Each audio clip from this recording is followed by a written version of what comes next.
Driving on ice and snow presents particular hazards that require different driving techniques. One of the most important things to remember is that stopping and cornering will be much more difficult than on a dry road, as grip is substantially reduced. Before you set off after a heavy snowfall, ensure you have enough fuel for the journey, as fuel stations may be closed. Clear snow off the bonnet and roof of your vehicle. As you gather speed or brake hard, collected snow will fly off the bodywork, impairing visibility. Ensure your windows and lights are clean, and that the license plates are clear too, as these must be kept visible when on public roads. A large variety of equipment is available to help in cold conditions. Snowshoes provide support should you have to leave your vehicle at any time in deep snow.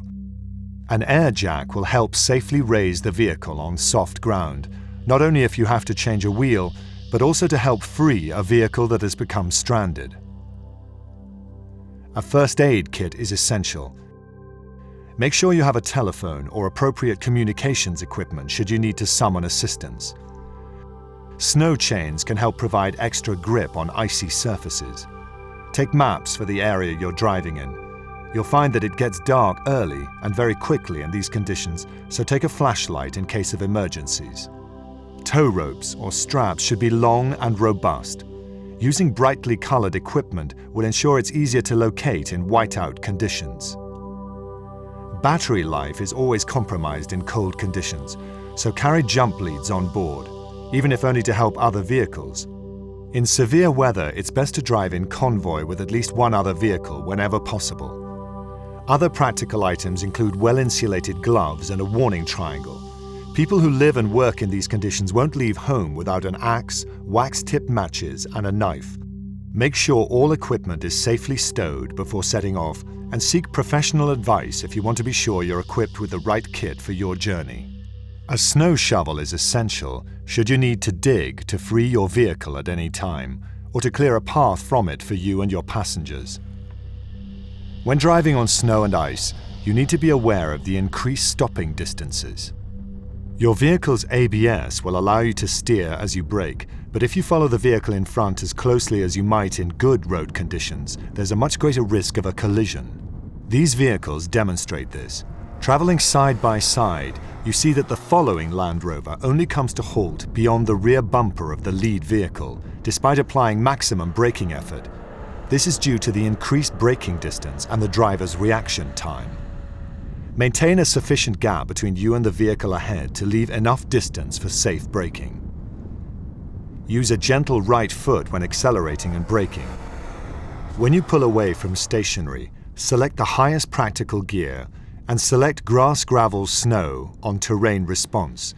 This will help reduce the risk of wheel spin and so give you more low-speed traction. To achieve the best traction, try to make new tracks in snow rather than following existing ones.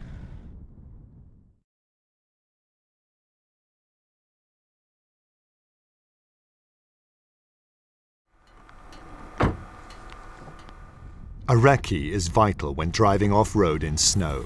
Like water, areas of snow need to be checked for depth and for any hazards concealed beneath the surface.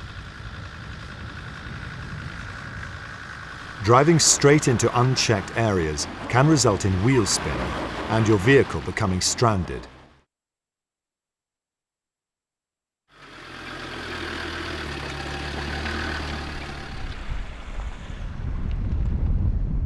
To avoid any potential problems, get out of the vehicle and walk the route you plan to take, checking to each side as well as the course ahead.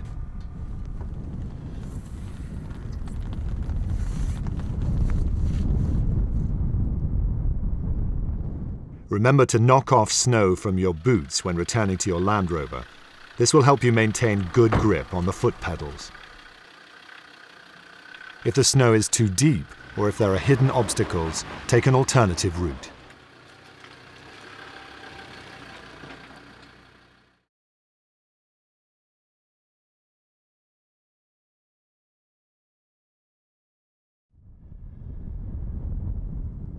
Dynamic stability control, DSC, is a feature on some Land Rover models that helps maintain directional control in slippery conditions.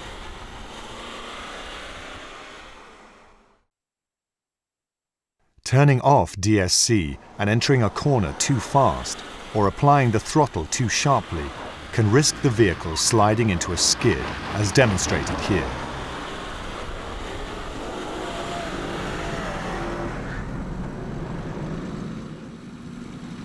Now we see the vehicle entering the corner with DSC engaged. Although full throttle has been used in both these examples, this time the system automatically limits the throttle and applies braking force to each wheel individually to keep the vehicle under control. Consult your owner's handbook for conditions where it's useful to turn DSC off.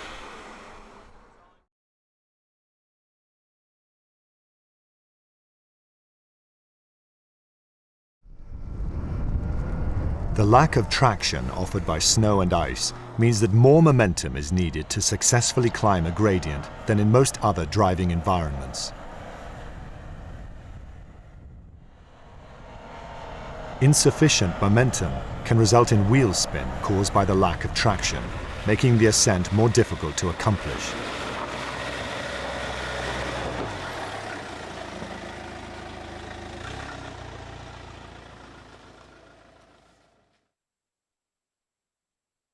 Approach an incline in the highest practical gear, which in this case is first, and use a strong but steady throttle to gain the momentum needed. It is particularly important in snow to attempt the hill straight up, as the slightest side angle can cause you to slide.